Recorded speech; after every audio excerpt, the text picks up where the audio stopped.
Now let's go back to the example with the population.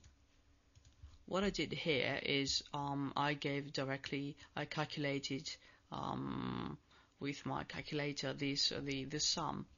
So normally if I wanted to use a function, I could use, first of all, the simple formula would be b1 plus b2 plus b3, and I've got the same result. The problem here is that first of all, I can make a mistake while typing and it can go unnoticed, and second is that imagine again always the same criterion. If I have the 50 states or 1,000 numbers, 1,000 values or cells, am I going to write like this forever?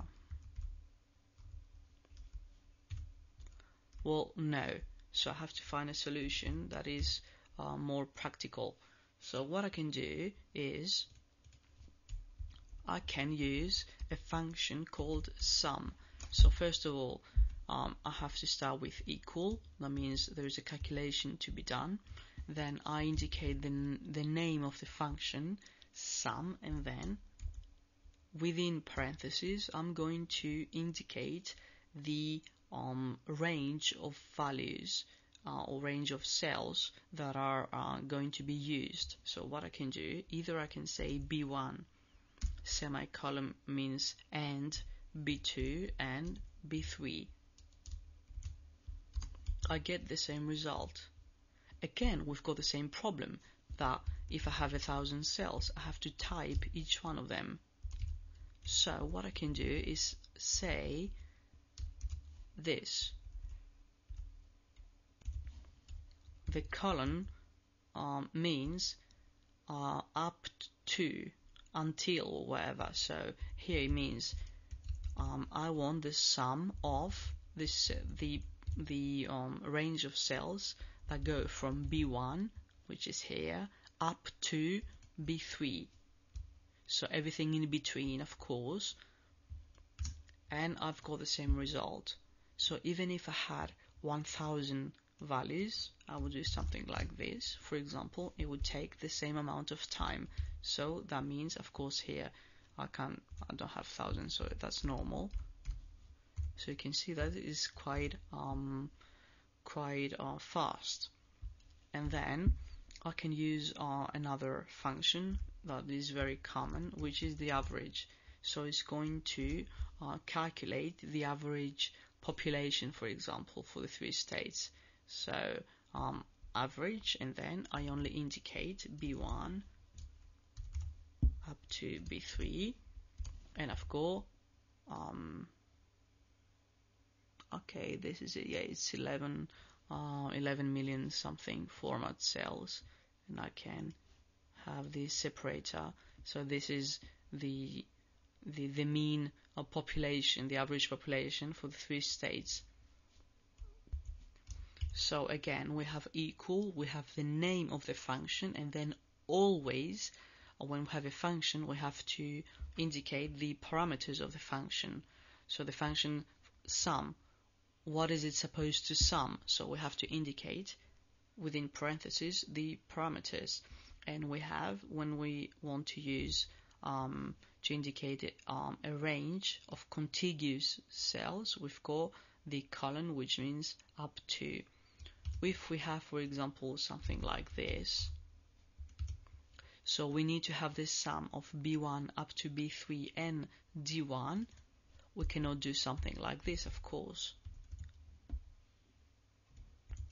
This would mean from B1 to D1, so B1, C1 and D1, which is not what I want.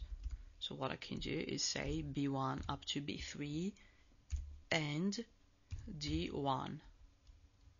If I want something else, and so the semicolon is a separator between arguments, and there you go, I've got the new. So if I press F2 and I can get inside the formula, I can see the arguments that are in blue and red, so it's the correct numbers, the correct cells indicated for my formula. So these are the 2 basic functions, sum and average, and of course I can use others if I come here. In this case, I know the name of the function by heart, sum and average.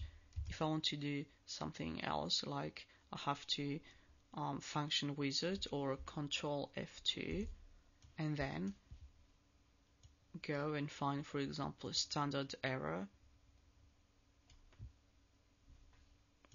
deviation, sorry, and I select it, so I double click, it goes here, and in parentheses I have to indicate the arguments like this, or I can just type B1 to B3, and I've got the preview here, the result. So if there's an error, I'm gonna know before clicking on OK. And let me do it again. So the sum is 35,036,000, the average is almost 12, and the standard deviation is about 7 point something millions. So when I don't know what the name of the function is, I always go to function wizard, and then there are categories. So what I want to do, for example, the standard deviation, I don't know what it is called in Calc, so I go either to mathematical or statistical. In this case, I suppose it's going to be statistical, and then I'm going to find standard error, so I go to S, standard deviation, sorry, again, there you go. So what I can do, just let go here, and again, statistical and standard deviation. And if I don't know exactly what the function is supposed to do, just click once, and you've got the description here. So skew is going to be returns the skewness of a distribution, slope, etc. Standard deviation, calculate the standard deviation. That's exactly what I want to know. So now I can double click here, and I can indicate the parameters to be used, the range of data. So I've got exactly the same thing, OK, and I've got what I wanted.